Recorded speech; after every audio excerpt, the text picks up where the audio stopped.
വീണ്ടും അവൻ ശിഷ്യരോട് അരുളി ചെയ്തു, അതിനാൽ ഞാൻ നിങ്ങളോട് പറയുന്നു, എന്ത് ഭക്ഷിക്കും എന്ന് ജീവനെ പറ്റിയോ എന്ത് ധരിക്കുമെന്ന് ശരീരത്തെ പറ്റിയോ നിങ്ങൾ ആകുലരാകേണ്ട. എന്തെന്നാൽ ജീവൻ ഭക്ഷണത്തിനും ശരീരം വസ്ത്രത്തിനുപരിയാണ്. കാക്കകളെ നോക്കുവേൻ, അവ വിതയ്ക്കുന്നില്ല, കൊയ്യുന്നില്ല, അവയ്ക്ക് കലവറയോ കളപ്പുരയോ ഇല്ല, എങ്കിലും ദൈവം അവയെ പോറ്റുന്നു.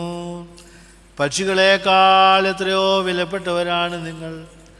ആകുലരാകുന്നത് കൊണ്ട് ആയുസ്സിൻ്റെ ദൈർഘ്യം 1 മുഴം കോടി നീട്ടുവാൻ നിങ്ങളിൽ ആർക്ക് സാധിക്കും? ഏറ്റവും നിസ്സാരമായതുപോലും ചെയ്യുവാൻ നിങ്ങൾക്ക് കഴിവില്ലെങ്കിൽ മറ്റുള്ളവയെപ്പറ്റി ആകുലരാകുന്നത് എന്തിന്? ലില്ലികളെ നോക്കുവേൻ, അവ നൂൽ നിൽക്കുകയോ വസ്ത്രം നെയ്യുകയോ ചെയ്യുന്നില്ലല്ലോ.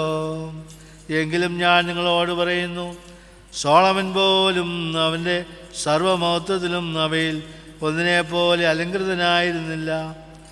ഇന്നുള്ളതും നാളെ തീയിലെറിയപ്പെടുന്നതുമായ വയലിലെ പുല്ലിനെ ദൈവം ഇത്രമാത്രം അണിയിക്കുന്നെങ്കിൽ അല്പവിശ്വാസികളെ, നിങ്ങളെ എത്രയധികം അണിയിക്കുകയില്ല. എന്ത് തിന്നുമെന്നോ എന്ത് കുടിക്കുമെന്നോ അന്വേഷിക്കേണ്ട, ആകുലചിത്തരാവുകയും വേണ്ട. ഈ ലോകത്തിൻ്റെ ജനതകളാണ് ഇതെല്ലാം അന്വേഷിക്കുന്നത്. നിങ്ങൾക്കിതെല്ലാം ആവശ്യമാണെന്ന് നിങ്ങളുടെ പിതാവിനറിയാം.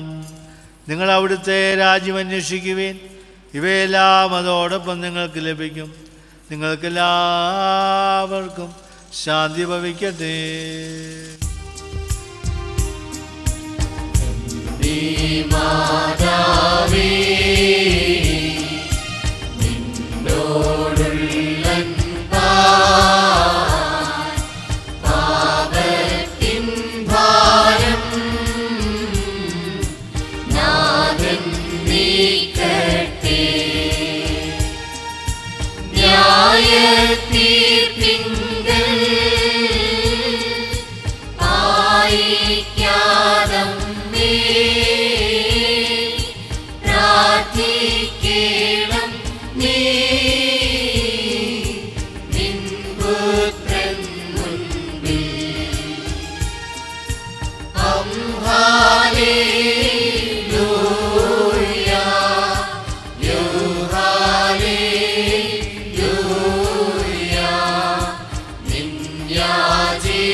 നാം എല്ലാവരും പ്രാർത്ഥിച്ച് കർത്താവിനോട് അനുഗ്രഹങ്ങളും കരുണയും യാചിക്കണം.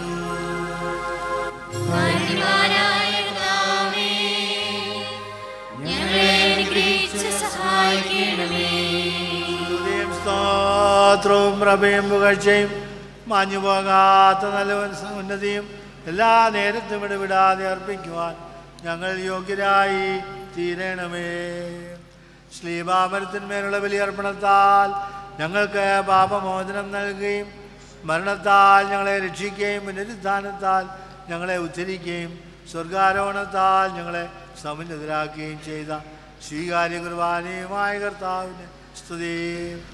ദൈവികമായ സ്തോത്രബലി അർപ്പിക്കപ്പെടുന്ന ഈ സമയത്തും സകല പെരുന്നാളുകളിലും കാലങ്ങളിലും ഞങ്ങളുടെ ആയുഷ്കാലം മുഴുവനും സ്തുതിയും ബഹുമാനവും ആരാധനയും അവന് യോഗ്യമാകുന്നു.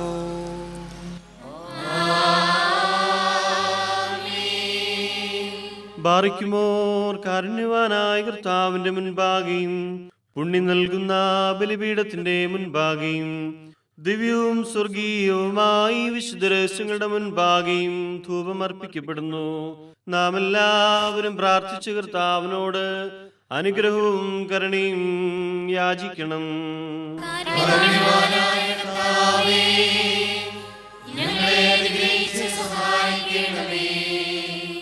പാപപരിഹാരം ചെയ്യുന്നവനും വെടിപ്പാക്കുന്നവനും ഞങ്ങളുടെ തിന്മകൾ ക്ഷമിക്കുന്നവനും വിസ്മരിക്കുന്നവനുമായ ദൈവമായ കർത്താവേ, നിന്റെ സ്നേഹാർദ്രതയാൽ ഞങ്ങളുടെ അസംഖ്യ പാപങ്ങളും നിന്നിൽ വിശ്വസിക്കുന്ന ജനം മുഴുവൻ്റെയും പാപങ്ങളും മായിച്ച് ഉത്തമനെ ദയതോന്നി ഞങ്ങളോട് കരുണ ചെയ്യണമേ. ദൈവമായ കർത്താവേ, സ്നേഹപൂർവ്വം ഞങ്ങളെ നീ ഓർമ്മിച്ചു കൊള്ളണമേ. എൻ്റെ കർത്താവേ, ഞങ്ങളുടെ മാതാപിതാക്കന്മാരുടെയും സഹോദരീ സഹോദരന്മാരുടെയും നേതാക്കന്മാരുടെയും ഗുരുക്കന്മാരുടെയും വിശുദ്ധിയും മഹത്വമുള്ള സഭയുടെ മക്കളും വിശ്വാസികളുമായ സകല മരിച്ചുപോയവരുടെയും ആത്മാക്കളെ നിന്റെ കാരുണ്യത്താൽ നീ ഓർമ്മിക്കണമേ. അവരുടെ ആത്മാക്കളെയും ദേഹികളെയും ശരീരങ്ങളെയും ആശ്വസിപ്പിച്ച് കാരുണ്യത്തിൻ്റെയും ആർദ്രതയുടെയും പരിമഞ്ഞ അവരുടെ അസ്ഥികളിൽ തളിക്കണമേ. കർത്താവും മഹത്വത്തിന് നാഥരാജനുമായ കർത്താവേ, ഞങ്ങൾക്കും അവർക്കും നീ പാപപരിഹാരവും പാപപരിഹാരകനുമാകണമേ. എൻ്റെ കർത്താവേ, ഞങ്ങളോട് ഉത്തരമരുളി ഞങ്ങളുടെ സഹായത്തിന് എഴുന്നള്ളണമേ. ഞങ്ങളെ രക്ഷിച്ച ഞങ്ങളുടെ പ്രാർത്ഥനകളും യാചനകളും കൈക്കൊള്ളണമേ. ദൈവമേ, നിന്റെ കരുണയാൽ സകല കഠിന ശിക്ഷകളും ഞങ്ങളിൽ നിന്നും നീക്കിക്കളയണമേ. കർത്താവേ, നിന്റെ കാരുണ്യത്താൽ കോപത്തിന് ദണ്ഡനങ്ങൾ ഞങ്ങളിൽ നിന്നും ദൂരീകരിക്കണമേ. നിന്റെ ദൈവത്വത്തിന് യോഗ്യവും നിനക്ക് പ്രീതികരവുമായ ക്രൈസ്തവ പൂർണ്ണത ഞങ്ങൾക്ക് സൗജന്യമായി തരണമേ. സമാധാനപ്രിയർക്കുള്ള നല്ല അന്ത്യത്തിന് ഞങ്ങളെല്ലാവരെയും അർഹരാക്കണമേ. ഞങ്ങൾ നിനക്കായി ഇപ്പോഴും എല്ലാ സമയത്തും എന്നേക്കും സ്തുതിയും സ്തോത്രവും അർപ്പിക്കും.